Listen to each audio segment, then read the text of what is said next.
Welcome to Real Estate in Real Time. I'm Woody Zimmerman here with Mark Skabowski of Remax Lakes, and welcome to the show. Here we are. Good morning. Good morning, and here we are. I mean, we're midway through August already. Whew. We got football right School around started. the corner. School has started. Jeez, Yeah, oh, Pete. I know. We're just this year's flying by. It is, and I guess coming from Michigan, the schools up there don't start until after Labor Day. Yeah, it's the law. It's state law. You don't start, and that was to help the tourism industry. Okay. Part of it was. But beyond that, it's also to give the kids a summer. Good Lord. I mean, well, my grandson started, August 7th or whatever it was. They went back. It's like, holy moly. Yeah. The summer's just 2/3 over and you're back in school already. Okay, so my birthday is September 3rd, which is like right around Labor Day, okay?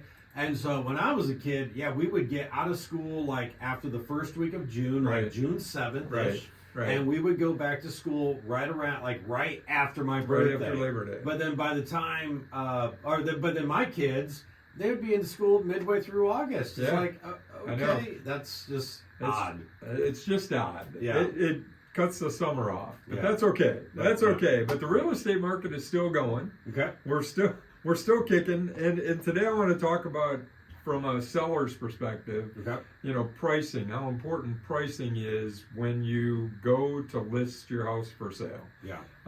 Of course, we all want to get the most that we possibly can. Yeah. But pricing, it's not an exact science. Mm-hmm. I wish it were, because the statistical, analytical me, can I put numbers on it and make? But the numbers, there's emotion involved in setting prices. Yeah. There's, if you've owned your home for a long time, you feel that value is there, you price it. That's where working with an agent is helpful, because they've got access to all of the MLS information, not just the fact, my neighbor told me that the 2 doors down, their house sold for X. Yeah. The agent has access to all of that information and can help guide you through, if you want to sell your house, the best strategy for pricing. And notice I said strategy. Mm-hmm. Yeah, a lot of times, we get those calls, what do you think my house is worth? Yeah. Well, a lot of factors go into that. When are you going to list it? What time? Okay. And I'll have people, I'm thinking about listing in 8 months. Can you give me a value on my house? And I'm like, I can give you an idea where it is today, but who knows what the market's going to look like in 8 months. Yeah, current when market you conditions. go to put your house on the market. It makes a big difference, time of year. If you, price a home that's sitting in January and one that's on June 15th. Mm-hmm. Different market on a lake home, especially, right? Yeah. I mean, there's not as many people looking at lake homes in January as there are in June or July. Yeah. So pricing is a critical piece. But sellers today are faced with, a different situation than they were a couple of years ago, which you could throw a house on the market, put a price on it, and probably sell it for above list price with multiple offers and no inspections and all of that stuff. Well, there was a lot of demand, but very little supply. Exactly. It's back to the basic, economic theory. You got high demand, low supply, prices are going to go up, and that's where they're at. Mm-hmm. So sellers are faced with some of that lingering memories, just like buyers are faced with the memories of 3% interest rates. Mm-hmm, mm-hmm. Sellers are faced with the memories of, hey, I can put whatever price I want it and it's going to sell. Mm-hmm. So the only other thing that I would say to sellers is that, when you do list it for sale, you've got to sell 2 people on it. You've got to sell not only a buyer, but if they're financing, you've got to sell the appraiser. Right. Because the appraiser has to support the value of the property. Yeah. So I'd love to sell my house for $5 million. Well, yeah. Sure. And if I could find somebody crazy enough to pay me $5 million for my house, hallelujah, I would take their money. Right. But I hope they're paying cash, because it would not appraise for $5 million. I know that. Right. If they're financing, it's got to appraise. The bank's got to agree with what's going on. Right. So pricing is really critical. So, but once you do price, so you do your homework, we all think, hey, I've done my homework, I've set it up, I've analyzed the data, even working with an agent. I've looked at, what do I think, I should list my house at? We've strategized. What does every seller say? Well, we can always come down on price. So let's set the price high, we can always come down. Well, if you overprice, it's unlikely you're going to get people in there to look at it, because buyers know essentially there's so much data out there. They see what your competition looks like. And as inventory is increasing, you've got more and more competition. So if you price way high and the other people are pricing where it probably should sell at, it's unlikely you're going to be successful. You know, because buyers have choices today. There was that time, and again, sellers need to get over it. There was that time that buyers didn't have many other options. The fact is they've got options now. So pricing your home right is critical. Have I said that? How many times in this show? Well, it's true, but you know, but the thing is, when you see like price reduction, price reduced, or whatever, then you start to think, well, what's wrong with it? You know, that's a good point, is that if you do overprice and you have to make price reductions, or you've been on the market for a long time, people start to say, what's wrong with it? Why is that house not selling? Well, there could be many, many, many factors that are out there, but the buyers are thinking there's something physically wrong with the house, not just price. And after the break, we can talk about a couple other things that sellers have to deal with if they way overprice their home in order to get it sold. All right, very good. You're listening to Real Estate in Real Time. We'll be right back. You're listening to Real Estate in Real Time. I'm Woody Zimmerman here with Mark Skabowski of Remax Lakes, and we're talking about pricing your home. Number one, you don't want to overprice it. You want to work with an agent that can give you the correct price. Well, we hope we hit the correct price, given the time, given what's out there and on the market at that any particular point in time. Yeah. And again, pricing is a strategy. You know, I want the seller, when I'm working for a seller, I want the seller to get the most that they possibly can, but ultimately we need to get it sold. So pricing optimistically isn't helpful. So one of the strategies is price closer to where you think you'll finish and be done with it. You know, then you get it sold too quickly, maybe we left money on the table. If I've heard that once, I've heard it 100 times. Yeah. Well, if we'd have priced it higher, you know, we'd have got more money for it. Yeah, but you may not have got it sold. Yeah. You know, so be happy you got an offer and let's get it to the closing table. That's where it comes from. But, you know, if you do by chance price too high, and over 50% of the listings right now in the state are price reductions because people are still pricing using older pricing. Wow. So, you know, typically I'll look at about 6 months worth of data, but you know, we're a relatively small county, so sometimes you have to go back further. Well, last July of 2024 is different than July of 2025 as far as the market goes. Right. So that's where the agent can help guide you through setting the price. But if you do have to drop the price, you know, don't do it in, you know, I saw a meme on Facebook where new price reduction, it was like $99.99 down from 100.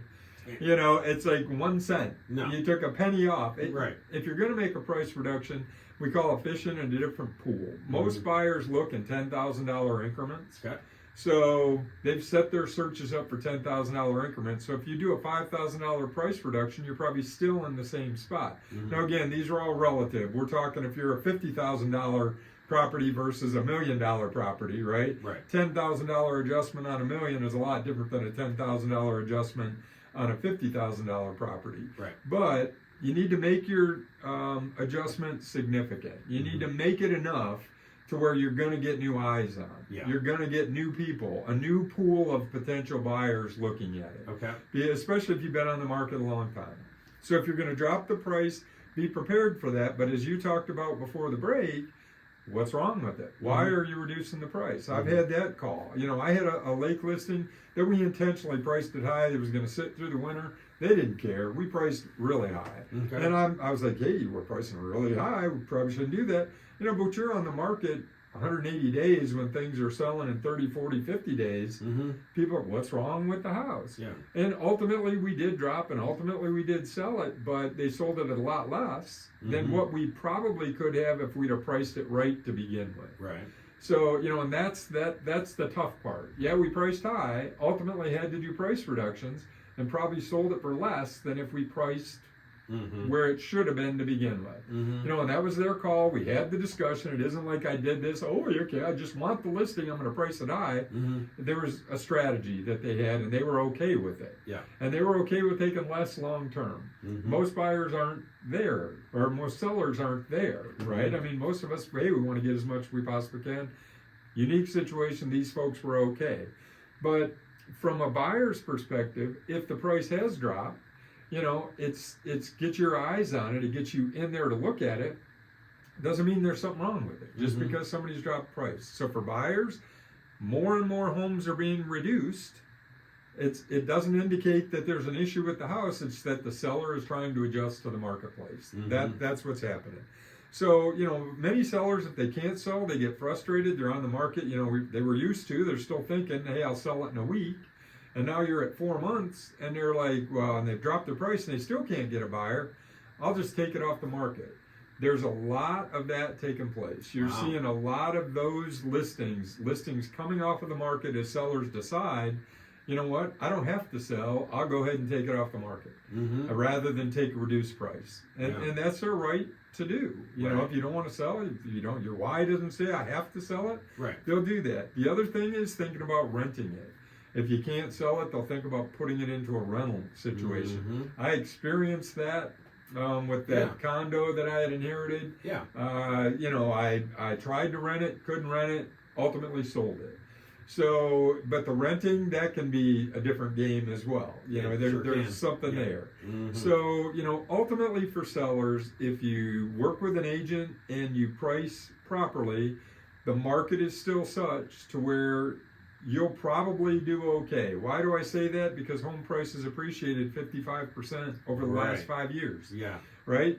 So I didn't make as much as what I thought I could, but the fact is, getting your home sold, it's still probably profitable. Unless you bought in 24, 23, 24, 22, when the market was really, really high, that price appreciation are gains that you're going to receive the benefit of. So, but the whole point of the show today is sellers price it right. If you price it right, they will come. Okay, well, the magic question is because the market has this year, it's been pretty slow. It's been pretty slow. And we all know that if the Feds would reduce the interest rate, that the market would kick up, and they don't want to do that because of inflation. Correct. What do you think is going to happen? So I think this next go around, they're going to do a rate cut, probably a quarter point. Rates have settled about 6.5% now, which for me, I think that's the magic number. A couple of years ago, or maybe a year and a half ago, we hit 6.5% and the market took off. I think we will probably see that. We're about 6.5 now. If it can get closer to 6, I think you'll see the market really expedite, because there's a lot of buyers out there. Well, because when the housing market is hot, then then auto industry is hot. It trickles down, and it just trickles down. So that will be interesting to watch. We'll see. We'll see if I'm right or wrong. Okay. All right. And if you'd like to continue this conversation with Mark, make sure you reach out. Your contact info. Sure. Website skabowskiteam.com. Phone numbers 574-527-0660. Can email me at mark@skabowskiteam.com. And look for our mugs on YouTube. It'll be out there. All right, very good. You've been listening to Real Estate in Real Time. Have yourself a wonderful weekend.